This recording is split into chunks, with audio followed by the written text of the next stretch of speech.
Estamos al aire en Facebook, me llega por aquí la notificación. Bienvenidos a las personas que se están conectando por este medio y recordarles que pueden hacernos llegar sus preguntas, sus inquietudes por el chat de Facebook. Nosotros vamos a estar bien atentos a poder responderlas, hacerlas llegar a nuestros invitados. ¿Ok? Esto está estructurado de manera que vamos a tener un espacio para preguntas al final de las 3 presentaciones. Podemos abrir un espacio para las preguntas y respuestas de cada uno de nuestros invitados.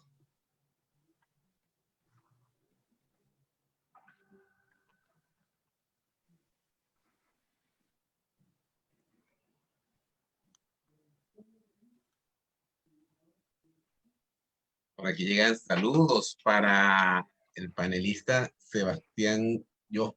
Sebastián, tu apellido se pronuncia Jofre. ¿Jofre? No, Jofre.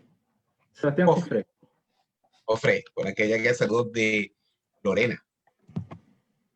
Muchas gracias. Está conectada, pero de acá no tengo forma de saber si está conectada vía Zoom. Todo para Sebastián. Pero nos queda solo un minuto. Yo creo que podemos ir ya entrando en materia. Podemos empezar la presentación de nuestros invitados y dar formalmente inicio a nuestra webinar. Falta tan solo un minuto. Ya estamos acá preparados con este gran equipo. ¿Vale? Es un punto, bueno, en beneficio y el respeto a la persona que se conecta con puntualidad a esta sesión desde antes de la hora. Qué bonito, qué gran interés de las personas en estos temas. Ya quiero darle la más cordial bienvenida a este cuarto webinar del ciclo Juntos por la Sustentabilidad en las instituciones de educación superior. Tenemos un tema por demás bien interesante para todos y un grupo de invitados también que hacen este tema más interesante con miradas de diferentes dimensiones. Quiero darle la más cordial bienvenida a Sebastián Jofre, Coordinador Nacional de Instrumentos de la Agencia de Sustentabilidad y Cambio Climático, a Cecilia Campos, encargada de reportabilidad de la Universidad Católica, y Arturo Lorca, quien también hace equipo en la Dirección de Sustentabilidad de la Universidad Católica de Chile. Les recuerdo que este webinar es el que cierra el ciclo de este trabajo que se ha hecho en conjunto con la Agencia de Sustentabilidad y Cambio Climático, con la Universidad Católica de Chile y la Red de Campos Sustentables. Y recordarle a nuestros observadores que pueden dejarnos sus preguntas en el chat del live del Facebook, perdón, y también en la casilla de allí de preguntas del Zoom. Vamos a la dinámica que tenemos para esta tarde. Con estos 3 invitados vamos a tener las 3 presentaciones de manera consecutiva y al final tenemos un espacio para las preguntas, para las inquietudes, para los comentarios. Recuerden que estos webinars han sido pensados para generar espacios para la conversación de estos temas tan importantes de sustentabilidad. El tema, les recuerdo, para esta tarde es la crisis hídrica, desafíos y oportunidades. Y nosotros vamos a estar comenzando esta sesión con Sebastián y seguidamente luego le damos la palabra a Cecilia y cerramos con la participación de Arturo. Sebastián, buenas tardes, ¿qué tal? ¿Cómo estás? Vamos a comenzar contigo, ¿vale? Y pues, sin más preámbulos, te cedo la palabra. Perfecto, Alfredo, muchas gracias. Voy a compartir la presentación. ¿Me puedes confirmar, por favor, si es que se ve? Sí, ya estamos viendo tu presentación, Sebastián. Adelante. Bien, Alfredo, muchas gracias por la invitación. Estoy muy contento de la oportunidad de poder conversar con ustedes y con todos quienes nos están siguiendo por las redes y están conectados a través del Zoom, para poder conversar sobre este contexto de crisis hídrica que enfrentamos en el país. Y particularmente yo me voy a referir a lo que trabajamos con la Agencia de Sustentabilidad y Cambio Climático, que son los acuerdos voluntarios. Los acuerdos voluntarios son convenios que se desarrollan principalmente entre servicios públicos y otros actores, ya sea representantes del sector productivo y otras organizaciones, con un cierto objetivo: cumplir objetivos de sostenibilidad. Es ahí donde está el corazón, digamos, de este tipo de relación, colaboración público-privada, mediante compromisos voluntarios. ¿Quién en el país, digamos, es la institución, digamos, encargada de realizar este tipo de colaboración público-privada? Bueno, aquí es donde destaca la importancia de la Agencia de Sustentabilidad y Cambio Climático, porque es la organización pionera en la implementación de este tipo de convenios, ¿ya? Tiene por lo menos una experiencia de un poco más de 20 años. Se firmó el primer acuerdo de producción limpia en el año 99, en ese entonces la agencia se llamaba Consejo Nacional de Producción Limpia, y principalmente trabaja en el apoyo, digamos, de la transformación tanto de empresas como de territorio, en mejoras, digamos, de eficiencia y competitividad. Mediante los instrumentos, nosotros aportamos a la adaptación al cambio climático, a la mitigación del cambio climático mediante la reducción de emisiones de gases de efecto invernadero, y principalmente apoyamos la sustentabilidad, digamos, de las empresas y los territorios. Principalmente nos enfocamos en las pymes, las pequeñas y medianas empresas, y también las micros, son nuestro principal, digamos, objetivo para poder materializar estos cambios. También aportamos a los compromisos internacionales que tiene Chile en esta materia, y aquí nos alineamos a los Objetivos de Desarrollo Sostenible que muchos de ustedes pueden conocer, principalmente, bueno, el ODS número 17, que son las alianzas para lograr los objetivos. Sin embargo, hay muchos objetivos que nosotros también los trabajamos. Por ejemplo, el ODS 12 de consumo y producción responsable, el ODS de energía, el ODS de agua. En fin, acá hay una mirada un poco integral, digamos, en el marco de acción que nosotros estamos desarrollando. ¿Y cómo se sitúa, digamos, el país para cumplir estos objetivos en materia de sostenibilidad? Es aquí donde ya vamos a entrar en el contexto de lo que nos convoca en esta sesión. Chile es un país altamente vulnerable al cambio climático. ¿Y esto por qué? Porque el país posee 7 de las 9 condiciones de vulnerabilidad enunciadas por la ONU, ¿ya? Ustedes las pueden ver acá en la pantalla. Y una de ellas, es la que ustedes pueden ver acá, son las áreas propensas a sequía y desertificación. Atravesamos, ustedes habrán escuchado el término de la mega sequía, por lo menos hace unos 10 años atravesamos la gran mega sequía en el país. Ustedes pueden ver acá un mapa con una comparación histórica que se genera, digamos, de las precipitaciones que se registraron en el año 2019, en comparación, digamos, a un promedio histórico entre el 81 y el 2010. Y prácticamente todo el territorio nacional está con una situación de sequía. También se identifican relevantes disminuciones en los caudales, ¿ya? Tenemos acá prácticamente, bueno, varias regiones. Aquí tenemos entre el río Copiapó y el río Maule un severo, digamos, escenario de escasez hídrica. Un tema que muchas veces es olvidado en este punto de escasez hídrica, principalmente nos enfocamos en temáticas de disponibilidad, pero la calidad también es un elemento muy importante. Ustedes pueden ver acá el río Maipo con unos fenómenos de turbiedad extrema. Ustedes ven aquí la corriente del cauce sumamente turbia, y eso ha generado uno de los últimos cortes de agua potable que hemos tenido en la región metropolitana. Para que ustedes tengan una idea, las plantas de agua potable operan normalmente con un nivel de turbidez de 3000 UNT, y ustedes acá ven estos picos, digamos, de fenómenos, digamos, de turbidez extrema, ¿ya? Los análisis indican que estos eventos efectivamente han estado, digamos, en aumento, y no solamente es preocupante por el tema de la intensidad de estos picos, digamos, de turbiedad, sino también por la prolongación, ¿ya? Actualmente la empresa Aguas Andinas tiene sistemas, digamos, para operar, digamos, con una cierta autonomía, pero si el fenómeno, digamos, de turbiedad se prolonga, no sé, por una semana, nos veríamos en problemas para poder abastecernos de agua potable. Entonces, elemento clave en esta diapositiva es que la escasez hídrica no solamente se determina por temáticas de disponibilidad, sino también por temáticas de calidad del agua. Un tema también que aparece en muchos diagnósticos es el tema de la institucionalidad relacionada al agua. Tenemos una institucionalidad sumamente fragmentada en temas de competencia, ¿ya? Hay muchas, más de 40 instituciones que tienen diferentes funciones en torno al agua, ¿ya? Y aquí es donde está también la discusión parlamentaria para poder implementar un nuevo sistema de institucionalidad del agua que sea mucho más integrado, ¿ya? Esto genera superposición de funciones, fallas, digamos, en la coordinación, y este es un desafío, digamos, que enfrentamos a nivel de país. ¿Cómo en este escenario de escasez hídrica nosotros como Agencia de Sustentabilidad y Cambio Climático somos un aporte?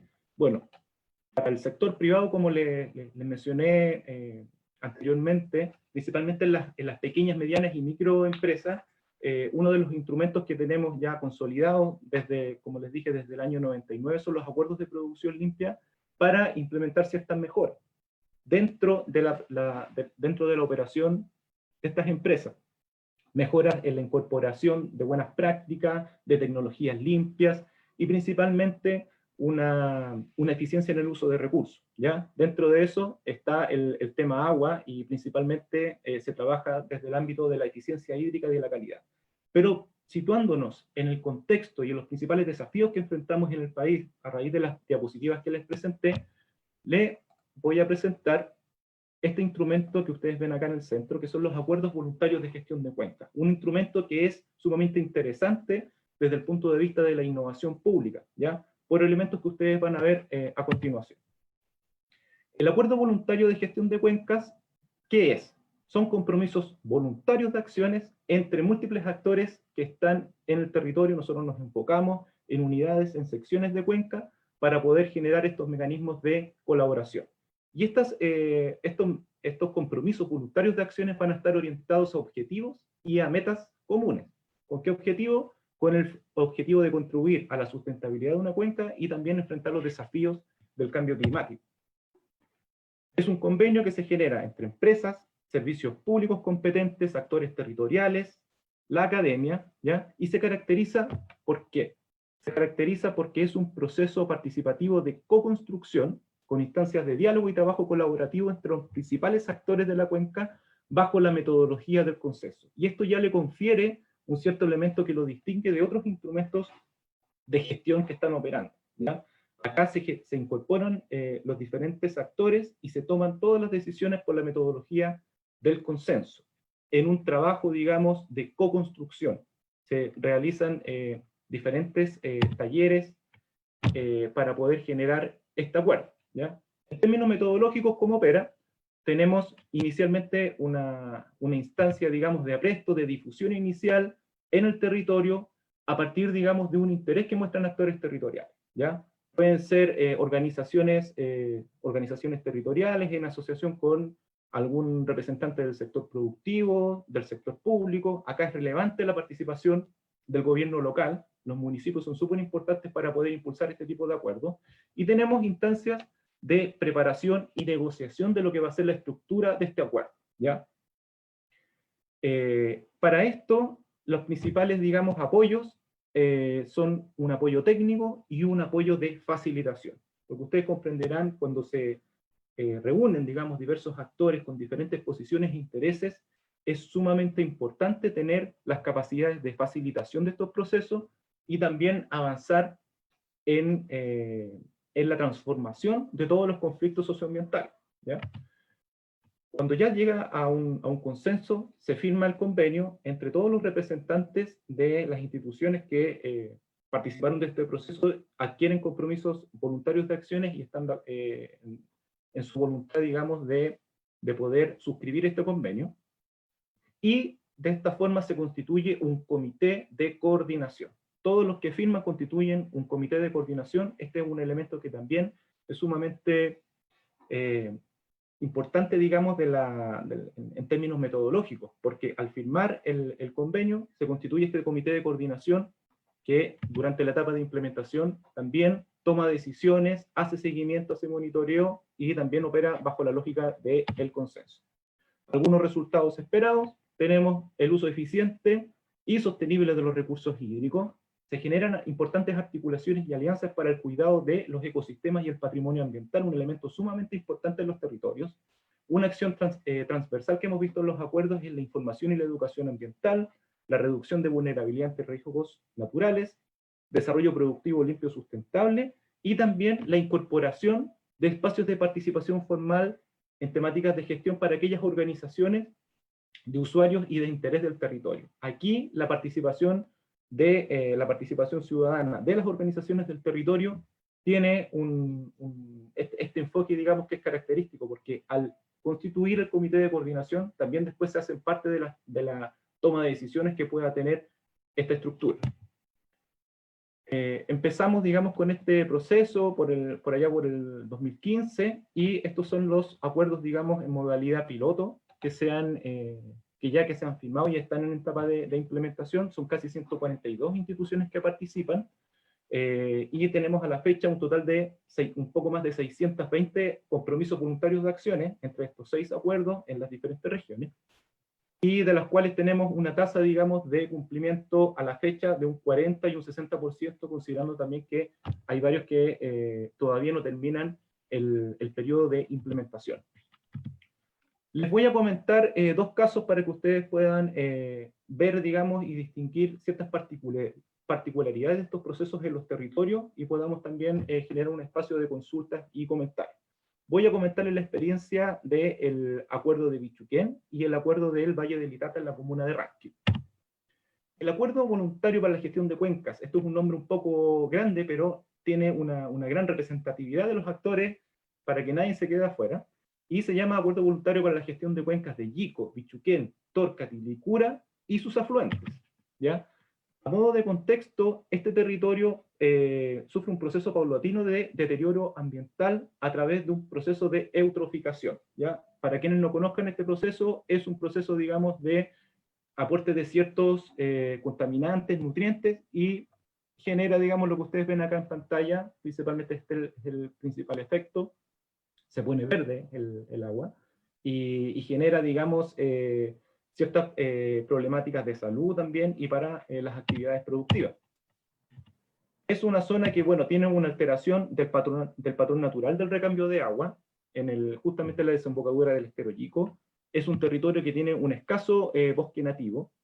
En las áreas aledañas al lago de Bichuquén y los otros cuerpos de agua hay una alta tasa de sedimentación y de escorrentía, episodios de contaminación principalmente por coliformes, y también una dramática disminución en las precipitaciones.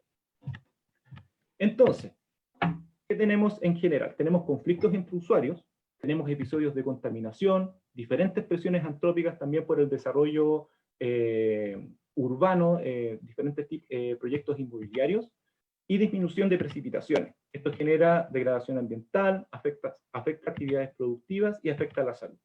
Entonces, ¿cómo opera este acuerdo? Tenemos diferentes actores, digamos, con sus propias iniciativas, y lo que hacemos es ponernos de acuerdo, ponernos a conversar, y en instancias de diálogo poder establecer ciertos estándares para poder avanzar. Acá ustedes tienen un esquema para que se den cuenta. Más o menos este proyecto el acuerdo se firmó en aproximadamente 9 meses de trabajo, y participan, en este caso particular, más de 20 instituciones. Ustedes ven acá el listado de servicios públicos que adhirieron. Hay una alta representativa del sector público, vemos a la empresa Arauco, importantes organizaciones del territorio, Unión Comunal de Junta de Vecinos del Lago Bichuquén, algunas escuelas, algunos agua potable rural, juntas de vecinos, y también el apoyo de la Municipalidad de Bichuquén y la academia por parte de INACAP y la Universidad Católica del Maule, ¿ya? Dentro de las metas, para no extenderme mucho, tenemos un amplio espectro, ¿ya? Esto, digamos, genera, digamos, un convenio tipo paraguas para abordar ciertas problemáticas que se levantaron durante la etapa de formulación de este diagnóstico, ¿ya? Entonces, tenemos un plan de riesgos locales, principalmente de prevención de incendios, las plantas de tratamiento de aguas, información hídrica, avanzar en una norma secundaria de calidad de aguas, metas relacionadas a los ecosistemas, y algunas de turismo con identidad local y educación ambiental.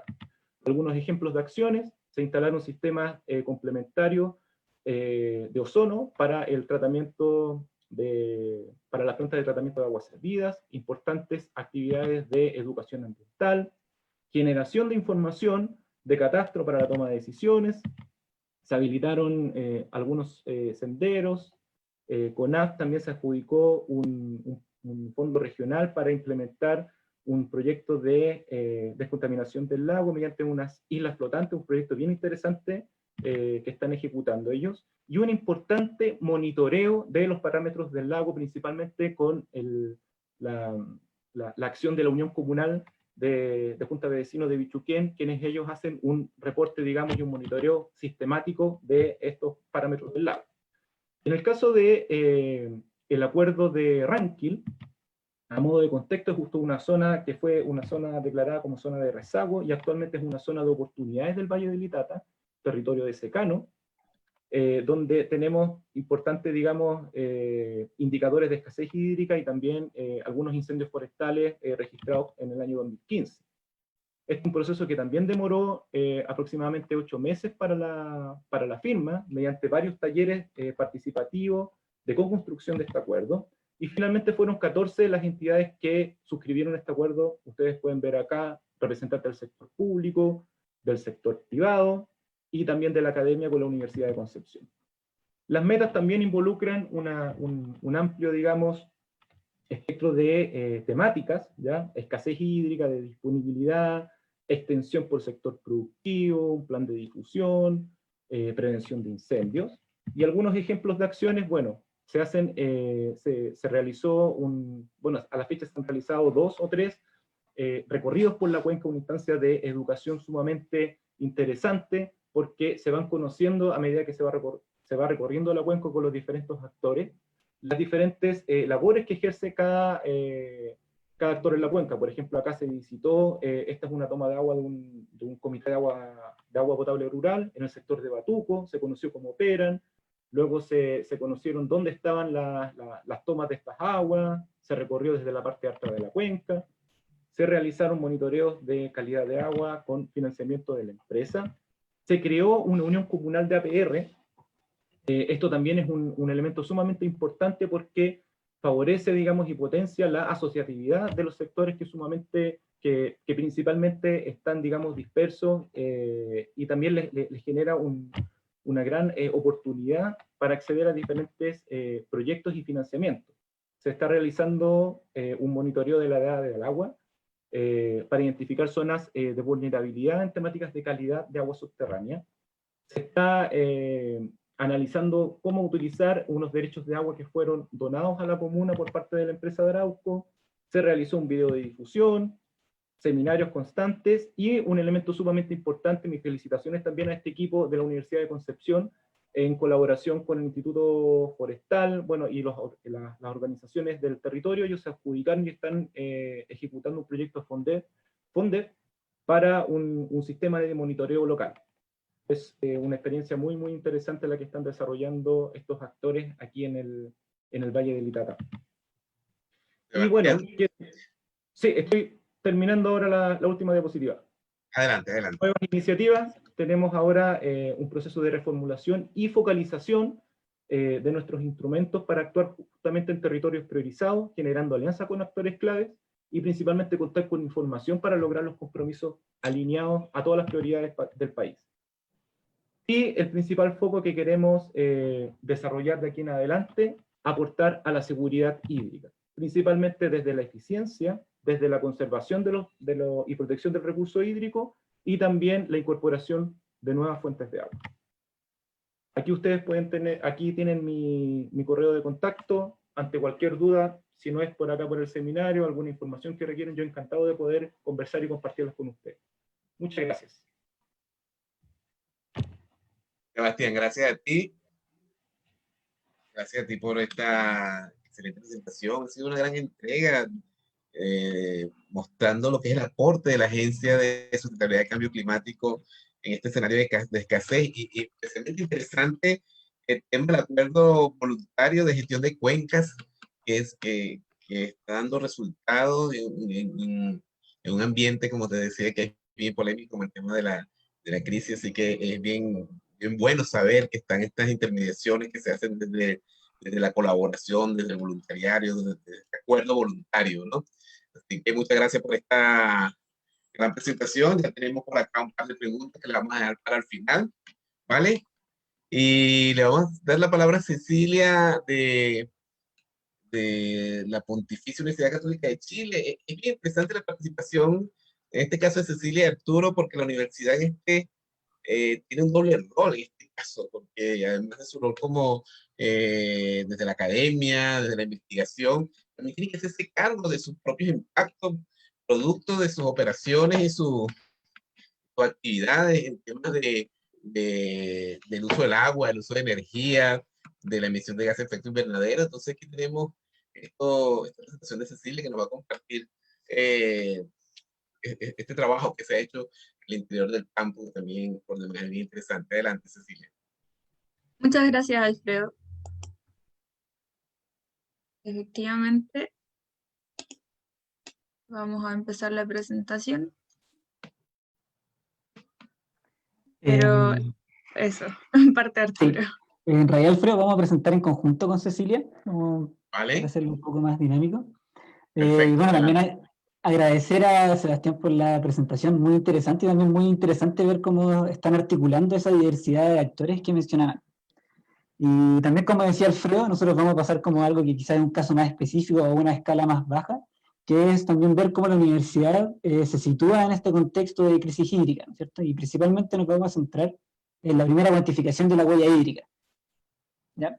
Y también quizás complementar un poco el contexto respecto a la sequía o la crisis hídrica que vio Sebastián, pero más que con datos, complementarlo también. Cecilia, si es que puedes pasar la diapositiva. Eso.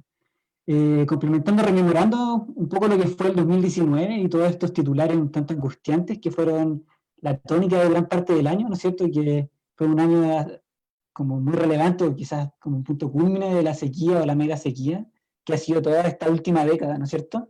Y que evidencia un poco como los fuertes impactos y las múltiples aristas que tiene esta crisis socioambiental. Y si bien este 2020, Cecilia, este 2020 ha sido un tanto más auspicioso en términos de precipitaciones.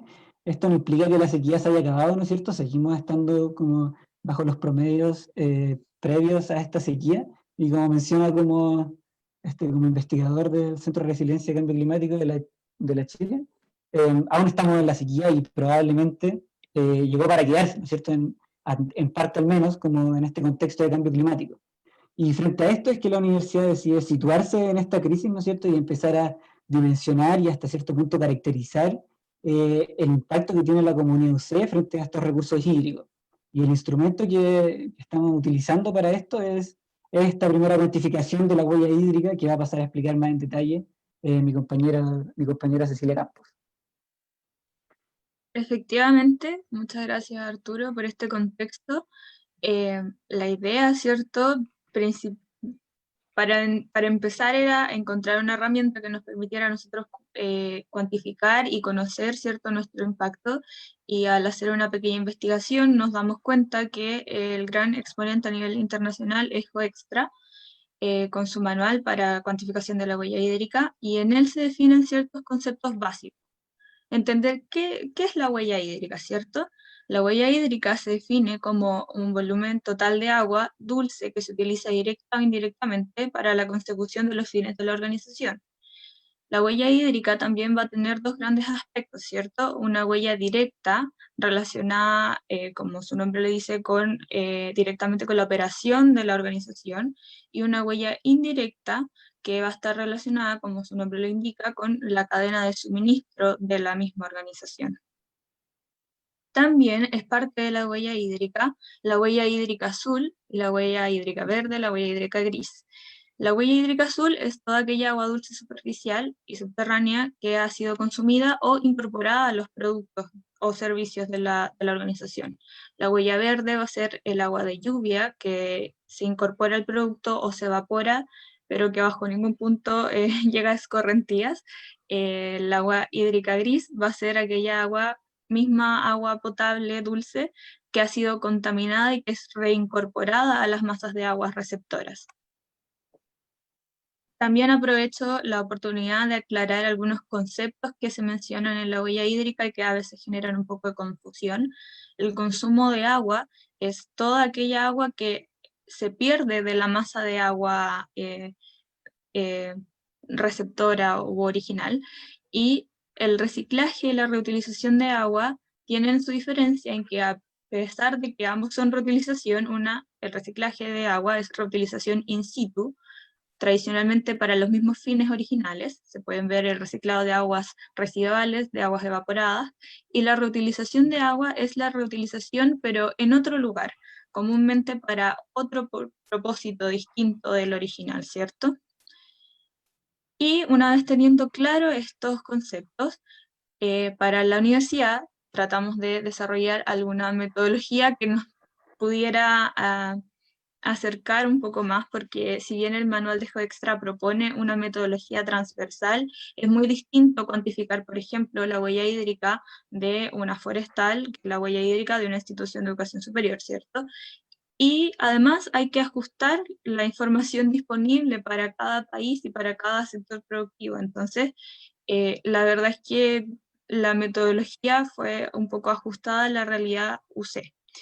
Y haciendo un símil con la huella hídrica, con la huella de carbono, existe, cierto, la huella de carbono está un poco más en boca últimamente, existen ciertos parámetros que se tienen que definir de manera general, como son el año base, los límites operacionales y los alcances que va a tener la huella hídrica, ¿cierto?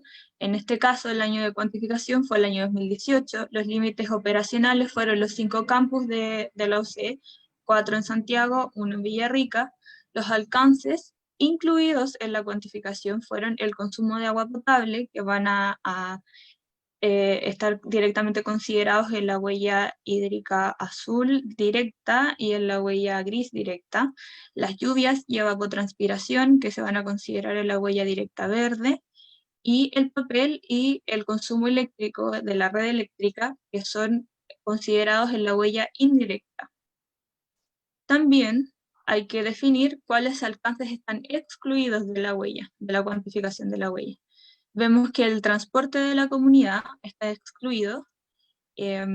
Primero aclarar que se intentó hacer, como decía yo, el símil con la huella de carbono. Estos son algunos de los ítems que tradicionalmente se cuantifican en la huella de carbono, pero vemos que no es tan literal hacer esta semejanza con la huella hídrica. De hecho, los mismos autores del manual indican que a menos que la organización sea una extractora de combustibles fósiles, la verdad es que el impacto que tiene el consumo de combustibles no es tan fuerte en cuanto a la huella hídrica.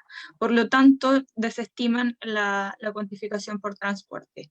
En cuanto a residuos, no se encontró información ni internacional ni nacional respecto al impacto de los residuos sólidos en la huella hídrica. En construcción, si bien existe información internacional respecto a materiales de construcción, no existe información tan disponible para el proceso mismo de construir, por ejemplo, un edificio de sala de clases. No es lo mismo tener la información disponible para una viga de acero que para todo un edificio, ¿cierto? Y por último, un alcance que quedó excluido, pero que es nuestra idea prontamente incluirlo, es el de la alimentación, ya que como sabemos existen cuantificaciones, por ejemplo, para saber cuánto es la huella hídrica de un trozo de carne. Aquí lo que viene a ser importante es determinar una metodología que sea acorde a la realidad UC y a la dieta UC. Entonces también determinar cuántos platos se consumen diariamente, y esto amerita una mayor desarrollo de la metodología. Finalmente, mostrar que la ecuación general que se utilizó es la que ya había un poco adelantado, que es que la huella hídrica va a ser la suma de las huellas hídricas azul, verde y gris. La huella directa tiene sus propias fórmulas. La fórmula de la huella azul directa es el agua consumida por 1 menos 0,8, donde 0,8 es el factor de reincorporación de aguas. Eso quiere decir el agua que es reincorporada en las aguas grises. Finalmente, esto hace sentido puesto que el agua azul va a ser el agua que uno consume, es decir, aquella que no retorna a las cañerías, ¿cierto? A las aguas grises, a las aguas residuales. El agua verde directa va a ser la evapotranspiración más la incorporación de agua, donde la incorporación de agua es exclusivamente el agua lluvia. Y cabe destacar que para el cálculo de la evapotranspiración se utilizó el método Penman-Monteith para el cálculo del campus San Joaquín, ya que es el que tiene mayor cantidad de áreas verdes. Para la fórmula de la huella gris directa se utilizó esta fórmula que indica que el volumen de agua reincorporada, es decir, el agua consumida por el factor de reincorporación o recuperación, por una proporción de contaminación entre lo que va en el efluente y la contaminación del cuerpo receptor, del cuerpo de agua receptor. Todas estas fórmulas se pueden encontrar en el Water Footprint Network, en el Water Footprint Assessment Manual de GeoExtra. La huella indirecta es un poquito diferente a la directa. Como se indica en la fórmula, la huella de papel va a ser el papel consumido por un factor de conversión que ya considera las huellas gris, verde y azul, y la huella para el consumo eléctrico por la matriz energética chilena va a ser el consumo eléctrico por el porcentaje de la fuente energética por un factor de conversión según esta fuente energética, donde cabe destacar que estos factores de conversión son internacionales, no se encuentran para el contexto chileno. Finalmente, los resultados que se obtuvieron para la OCE fue que la huella institucional, la huella hídrica total, va a ser de 2.114.932,83 metros cúbicos al año. Y se puede ver que la huella directa tiene casi el 59% de la huella. Eso quiere decir que en realidad están bastante divididos, bastante parecidos la huella directa y la huella indirecta. También se puede ver acá en el gráfico de torta, ¿cierto? Que la huella por gris tiene el 38,7%, pero va seguido muy de cerca de la huella por electricidad, que es huella indirecta, con un 38,2%. Siguiendo en este análisis de los resultados, podemos ver que la huella hídrica per cápita de una persona del OCE es de 55,02 metros cúbicos al año, donde el campus que más aporta a esta huella hídrica, o que tiene una huella hídrica per cápita más alta, perdón, es el campus San Joaquín, que tiene también mayor cantidad de metros cuadrados de áreas verdes, y el que menos aporta sería Villarrica, con un 27,34 metros cúbicos al año. En este gráfico de torta quizás no queda tan claro, pero está presentando la misma información, los mismos 2 millones de metros cúbicos, solo que está distribuido por campus. Y se puede ver que el 75% de la huella hídrica lo tiene San Joaquín. Y es más, se puede ver que más del 99% de la huella hídrica total del OCE está representada por los campus de Santiago. Esto quiere decir que el estrés hídrico que se presenta en la cuenca del Maipo es muy fuerte, ¿cierto? Finalmente doy el paso a Arturo para que nos muestre un poco la estrategia de carbono neutralidad. Bueno, gracias Cecilia. Recapitulando un poco, ¿cierto? Entendimos que la universidad está inserta en este contexto de crisis hídrica y que esta primera medición nos permite un poco cuantificar las dimensiones del impacto que tiene la universidad.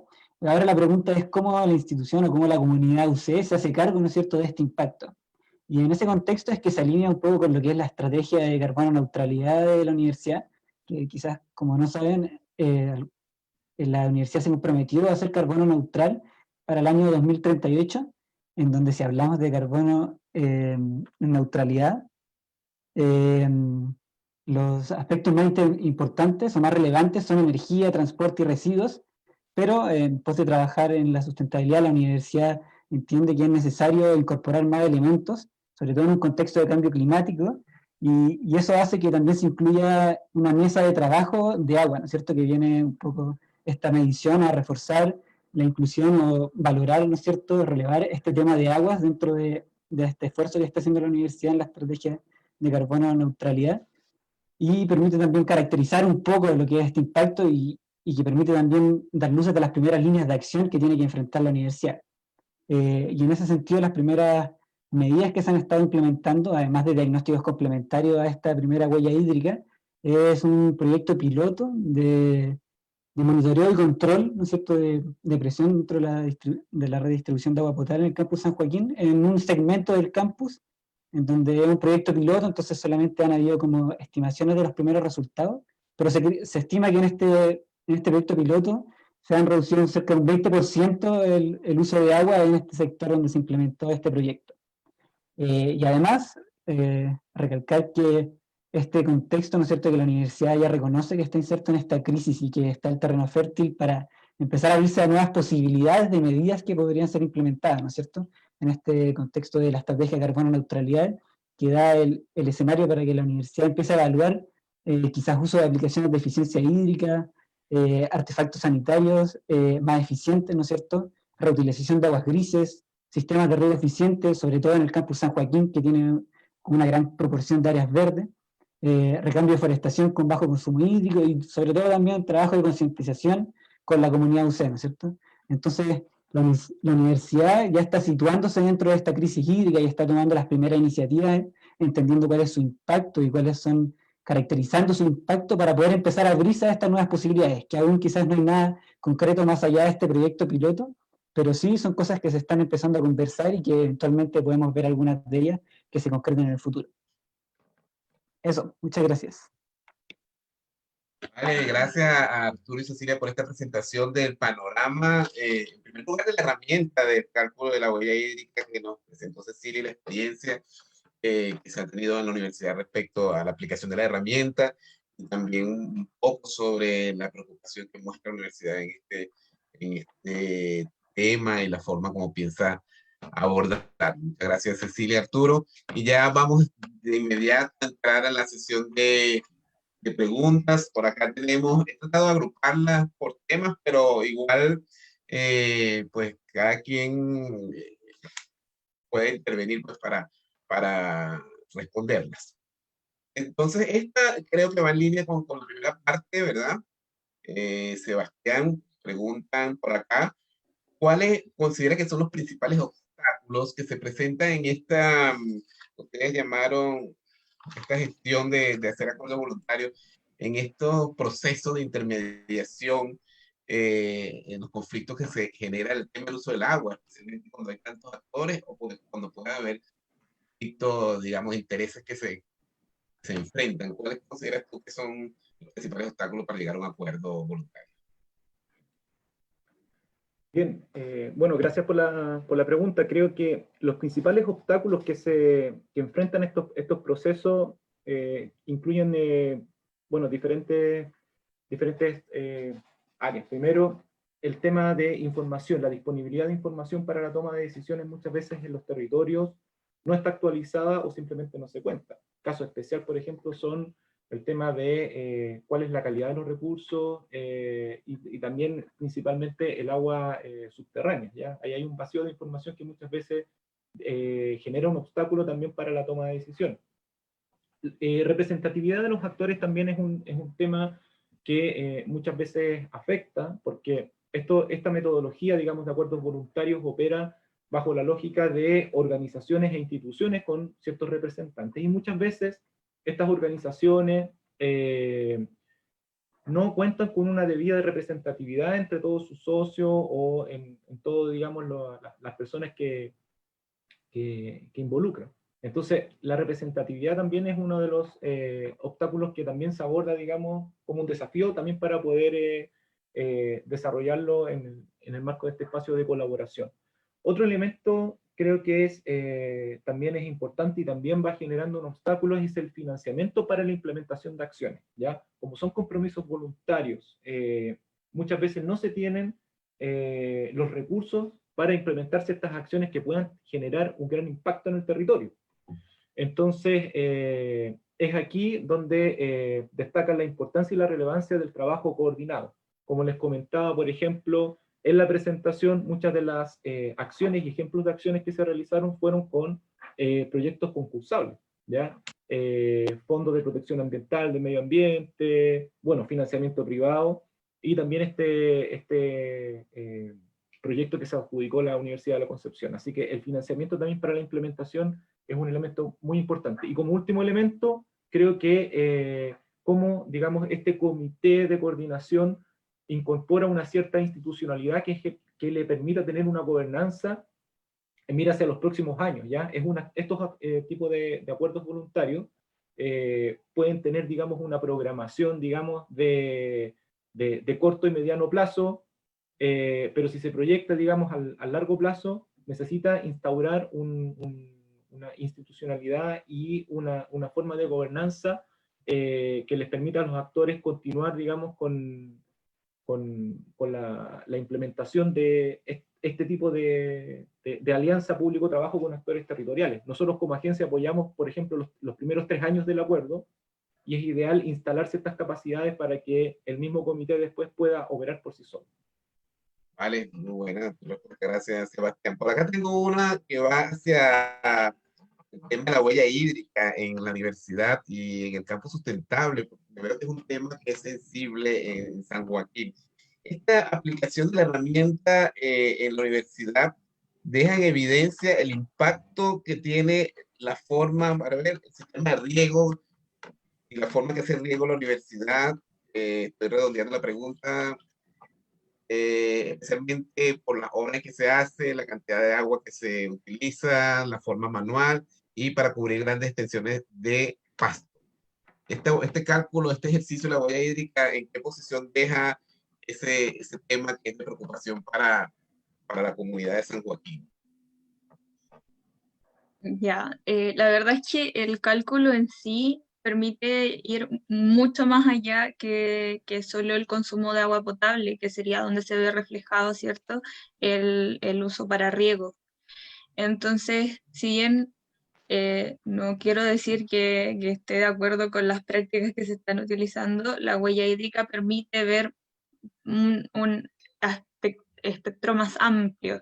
O sea, claramente nos muestra tanto la huella directa como la indirecta, y el riego sería solo la directa. Si nos centramos solo en la directa y solo en el consumo de agua azul, por ejemplo, podría haberse afectado, podría haberse reflejado, digo, estas malas prácticas o prácticas en general de riego y de extensos campos de pasto que están en San Joaquín. Pero, insisto, la huella hídrica es una herramienta que permite ver mucho más allá. Entonces, quizás no sea la herramienta ideal para identificar los malos usos que se están haciendo con el agua, sino más bien como para determinar cómo se está utilizando y todos los impactos que tiene. Complementando un poco a Cecilia, como reconociendo un poco las limitaciones como de este instrumento, también estamos trabajando como en diagnósticos complementarios en la mesa de agua de la estrategia de carbono neutralidad, y ahí, claro, ahí estamos hilando un poco más fino en lo que son como diferenciando los usos de las aguas que se hacen en los distintos campos, ¿ya? Entonces ahí, claro, estamos un poco desarrollando como un diagnóstico que permita empezar a hacerse cargo un poco de todo el agua que se usa en las áreas verdes de los campus, y especialmente San Joaquín, que es la que tiene parques de mayor extensión. Vale, muy bien, muchas gracias, Arturo. Aquí tengo otra pregunta y aprovecho para comentarles que siéntanse en libertad los tres de participar y complementar la respuesta cada una de estas preguntas. Muy bien. Esta dice, si considera, esto creo que es con la Agencia de Cambio Climático, considera que estas iniciativas de acuerdo son voluntarios entre estas partes en conflicto, pueden ser más efectivas que una resolución vía normativa a través de leyes. Es más efectivo. Okay. Vale, adelante, sí se entiende la pregunta. Sí, sí se entiende la pregunta.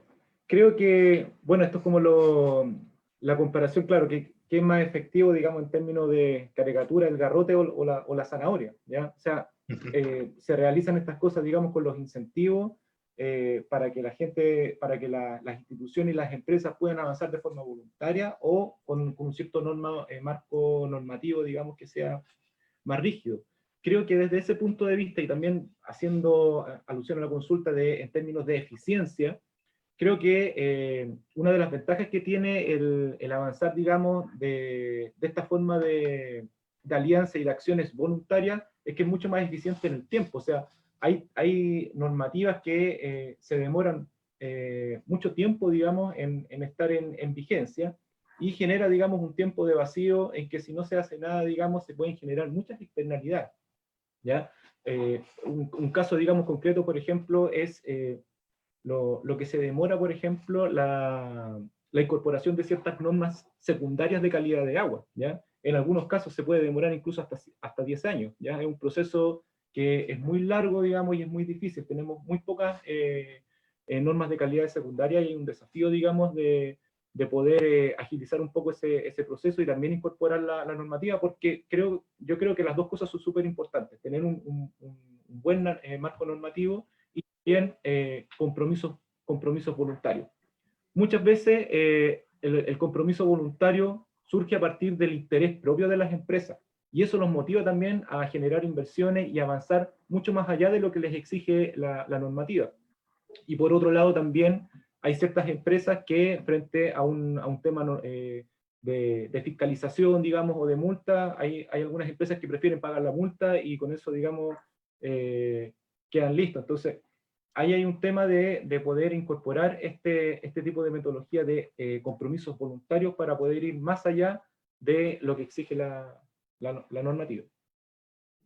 Muchas gracias, Sebastián. Aquí está una pregunta que ya va hacia más el interés como persona natural, y es la siguiente: ¿qué importancia tiene para uno como persona, ¿verdad?, conocer la huella hídrica de los productos o servicios que consume para reducir el impacto sobre el uso del agua? Esto creo que va orientado a aquellas publicaciones donde uno ve que hace referencia a la huella hídrica de, no sé, de la carne o del pollo o de algún otro producto.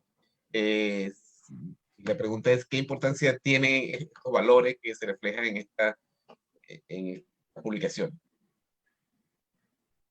¿Quién va a responder? Cecilia. Puedo empezar yo, si quieren. Voy a hablar un poco desde mi experiencia. La importancia de conocer este tipo de información siempre es como para tomar una decisión más informada, ¿cierto? Saber, conocer realmente cuál es el impacto que estás teniendo en tus decisiones cotidianas.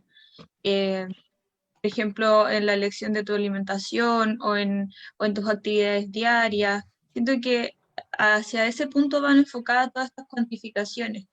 Siempre permitir una toma de decisión, ya sea tuya, personal, o de instituciones como la OCE, que ya vimos que a partir de una cuantificación de la huella hídrica va a tomar decisiones para armar y incorporar medidas, ¿cierto? No sé si alguien más quiere complementar eso. Y yo puedo complementar un poco. Dale, Sebastián. Sí. Adelante, sí. Creo que es súper importante conocer la huella hídrica de los productos, porque muchas veces, como digamos, desde nuestro rol de consumidor, desconocemos cuánta agua se utilizó en la producción de distintos productos. Si hacemos un recorrido, digamos, a nuestro alrededor, prácticamente todo requiere agua para su producción. Y no conocemos efectivamente cuánta agua se está utilizando, digamos, y los diferentes enfoques que tiene la huella hídrica, que muy bien presentaron en este enfoque de aplicación de la huella hídrica para la universidad. Por lo tanto, creo que es sumamente importante conocer cuánta agua tiene el producto que nosotros vamos a consumir para poder tomar una decisión como consumidor y poder también privilegiar ciertas empresas y productos que sí aplican eficiencia hídrica y que sí se esfuerzan por reducir el consumo hídrico. Y complementando un poco de la respuesta, creo que también es muy importante manejar esa información para cuestionar un poco los hábitos de consumo que uno puede tener como persona, pero eso también es complementario a tomar como medidas concretas como de reducción como de nuestro uso de agua, ¿cierto? Sobre todo como porque, no sé, por ejemplo, el Campus San Joaquín, que está inmerso como en la cuenca del Maipo, como gran parte como de su consumo de agua potable afecta directamente a a esta escala más local, como más territorial, más de cuenca, ¿no es cierto? Y eso también aplica como para todos los hogares, o sobre todo como en las grandes urbes que están insertas como en la ciudad. Entonces, claro, como permite como tener esa información respecto a los productos es importante como para los hábitos de consumo, pero también nuestras propias prácticas como del día a día respecto al agua son complementarias y son importantes también. Vale, gracias Arturo. Aquí hay una pregunta que la voy a adelantar porque se vincula con esto que estamos conversando, se vincula mucho. Fíjate que pregunta, ¿cuál considera que tiene mayor importancia la huella hídrica de estos productos, verdad? O para ver, o los hábitos de uso de agua en la casa. Me imagino cuál tiene más impacto en la reducción del consumo de agua, ¿verdad? Lo repito, ¿cuál tiene mayor importancia? ¿Esta huella hídrica de los productos o lo que se puede ahorrar desde los hábitos de uso doméstico? Me explico, como, no sé, reducir el tiempo de la ducha o cerrar el agua mientras se pilla los dientes, ¿vale? Es un poco, están tratando de sopesar cuál tiene digamos, mayor impacto en el ahorro de agua. Si puedo partir nuevamente yo, me gustaría responder utilizando también un poco lo que acabamos de ver en la cuantificación de la huella hídrica del OCE. Podemos hacer un símil entre esta pregunta, entre las acciones de conocer, entre las acciones de reducción de consumo mediante como dijiste, productos y nuestras acciones. Eh, yo diría que no se puede escoger uno u otro. Es como que tenemos que, porque el impacto de ambos vemos ya que pesan más o menos lo mismo.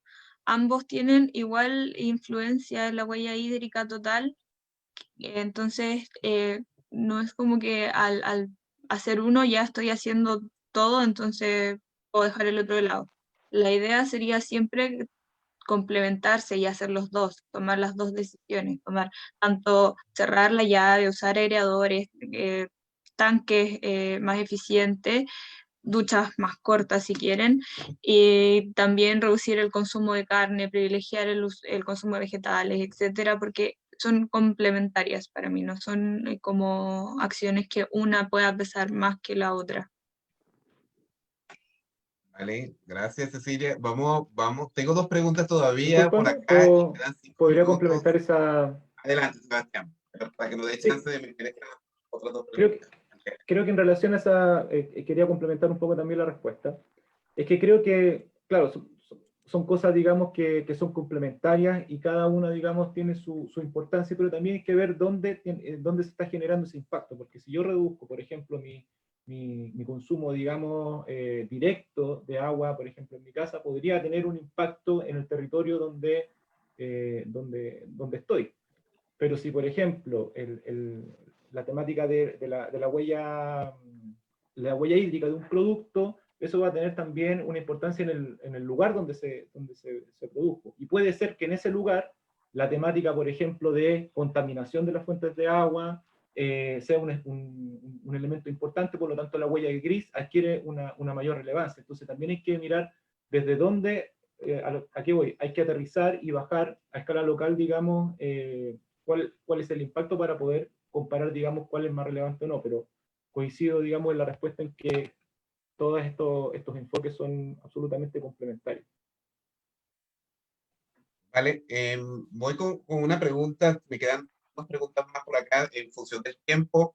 Va en esa misma dirección, quizás es un poco complementarla. Dice, las personas piensan, a ver, déjame ver si entendí la pregunta. Las personas tienden a pensar que no es tan importante el ahorro de agua a nivel doméstico, pues consideran que el problema lo genera la agroindustria y que su esfuerzo tiene poco o ningún impacto. Yo creo que va un poco en esa misma línea, pero vale la pena responderla, que ese impacto a nivel doméstico es nada cuando ubican al responsable de, digamos, del uso del agua a la agroindustria.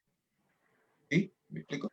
Sí, creo que, si me permites contestar, Adelante. creo que está sumamente en línea de lo que estamos conversando, digamos, de cuál es la bajada local, ¿ya? ¿Por qué? Porque generalmente tenemos este mensaje que, claro, es cierto, y a nivel general, por ejemplo, en el país, incluso a nivel mundial, uno de los principales consumidores del agua es el sector de la agroindustria. En el país, digamos, podríamos tener un consumo cercano al 70%, digamos, del consumo de agua. Sin embargo, eso cuando hacemos la bajada, digamos, a las unidades funcionales, que son las cuencas hidrográficas, la realidad puede ser completamente diferente. El caso específico de la región metropolitana, la cuenca del Maipo, pensando en la cantidad de los millones de habitantes que estamos aquí, un impacto, digamos, en la reducción del consumo doméstico, sí tiene un gran impacto a escala local, ¿ya? Eso versus, digamos, la presencia, digamos, de agroindustria en esta cuenca, ¿ya? Cosa diferente puede ser en otra cuenca en que la agroindustria incluso puede ser más del 70% que vemos como dato, digamos, general. Entonces creo que la respuesta es, claro, tenemos esta cifra, digamos, general, pero para poder tomar una postura y tener una toma de decisión hay que hacer la bajada, digamos, local a escala de cuenca para ver de qué estamos hablando. Vale, te voy a interrumpir porque nos queda tan solo un par de minutos y quiero comentarle, tengo una pregunta por acá de Manuel Gutiérrez, que lamentablemente no nos va a dar chance de responderla al aire, Manuel, pero te vamos a escribir. Y también me hacen llegar otra pregunta por acá de Andrea Carolina. Y pues tampoco queda ya un minuto de transmisión. En el caso de Andrea, pregunta si hay algún catastro de las empresas en Chile que tienen la peor huella hídrica en sus productos. Entonces, estas preguntas que nos quedaron en el aire las vamos a responder, pero ya fuera de esta transmisión. Estamos llegando al final y estamos, la verdad, muy agradecidos con los panelistas y con las preguntas, y por demás estuvieron bien interesantes. Es un tema que despierta mucho interés en las personas. Quiero dar las gracias a Sebastián, a Arturo, a Cecilia y a todas las personas que nos han acompañado en este ciclo de webinar, especialmente a la Agencia de Cambio Climático y Sustentabilidad, la Dirección de Sustentabilidad, la Universidad Católica de Chile y la Red de Campus Sustentable. Solo quedan unos segundos para que cada uno pueda decir un saludo, despedida, quiera dejar algo, algún mensaje de cierre. Adelante, rápidamente cada uno. Solamente agradecer la instancia, muy feliz de haber participado y de compartir con estos panelistas todo. Sí, eso, sumarme a los agradecimientos por el espacio y bueno, quizás hacer como una reiteración sobre los últimos comentarios de Sebastián, como hacer un llamado como a cuestionar como los distintos alcances que hay dentro como de nuestro impacto sobre la huella hídrica, como sobre nuestros hábitos de consumo y también nuestros impactos más locales o territoriales como donde habitamos.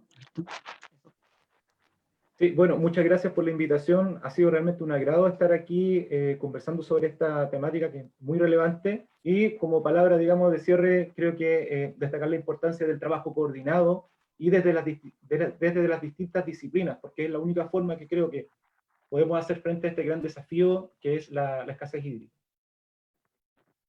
Vale, nada, gracias a todos entonces. Nos vemos en otra ocasión, otra oportunidad. Estén atentos a través de las redes sociales de la Dirección de Sustentabilidad, @C Sustentable, la página web sustentable.cl. Y nada más agradecerles, pues hasta una próxima transmisión. Gracias a todos por seguir.